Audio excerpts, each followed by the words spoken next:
அதாவது 500 யூனிட் ஜாஸ்தி யூஸ் பண்ணுறதுனால அவங்க பெரும் பணக்காரர்களை பொருந்து கிடையாது. இப்போ உதாரணம் நீங்கள் ஒரு 10 கிரைண்டர் போட்டு இட்லி மாவு ருப்பி நீங்கள் வியாபாரம் பண்ணுறீங்கன்னா உங்களுக்கு 500 யூனிட் பத்தாது. இப்போ இட்லி மாவு ருப்பி அதில் என்ன லட்சக்கணக்கில் சம்பாதிப்பாங்க. அது அதே மாதிரி வந்து பார்த்திங்கன்னா உங்களுக்கு வந்து இந்த சின்ன போல்ட்டு நெட்டெல்லாம் வந்து எஸ்டேட்லலாம் பண்ணுவாங்க. தொழிலே பார்த்தீங்கன்னா போல்ட்டு நட்டு சின்ன சின்னதாக லேத்து பட்டறை இருக்கும். அந்த லேத்து பட்டறைக்கெல்லாம் வந்து 500 யூனிட்டுக்கு மேலே தான் போகும். அவங்களும் ஒன்றும் பெரிய மாட மாளிகை கூட கோபுரத்தில் இருக்கிறாங்க. அப்போ அதுதான் அதை கவனிக்காமல் ஒரு 200ன்னு சொல்லியிருக்கிறாங்க.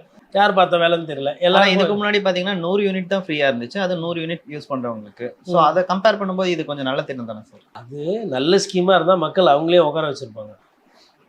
இப்போது ஒரு புதுசாக மாற்றம்னு வரும்போது நீங்கள் பல தரப்பில் பார்த்து கீத்து அதை பண்ணணும். சரி, ஓகே, வந்தவரெல்லாம் லாபம்.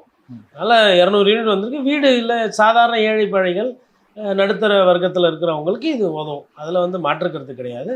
மேபி பார்ப்போம். என்ன அந்த ஜியோ இன்னும் ஃபுல்லாக வரலை. ஜியோ வந்ததுக்கப்புறம் மேபி அதில் கொஞ்சம் கிளாரிட்டி இருக்கும். பட் அந்த திட்டத்துக்கு வரவேற்பு, வாழ்த்துக்கள். ஏன்னா பயனாளி வந்து மக்கள் தான்.